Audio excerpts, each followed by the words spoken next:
From Clayton Moore's autobiography, I Was That Masked Man. Clayton Moore played the Lone Ranger.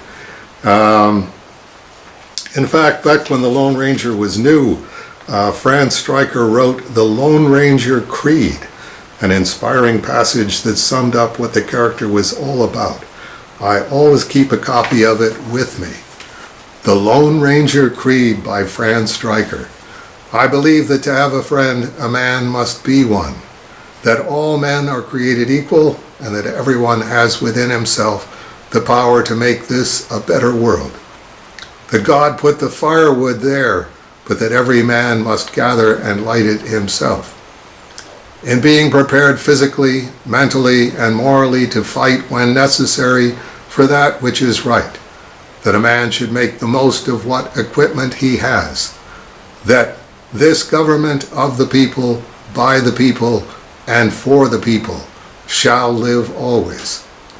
That men should live by the rule of what is best for the greatest number, that sooner or later, somewhere, somehow, we must settle with the world and make payment for what we have taken. That all things change but truth, and that truth alone lives on forever. In my Creator, my country, my fellow man. And then he writes, that creed pretty much summed up my own convictions too. I believed in the show and in the character and in all the things they stood for. I was awfully proud to be the Lone Ranger.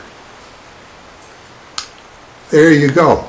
And just to really toss things up a little bit, next week we will have the Frank Sinatra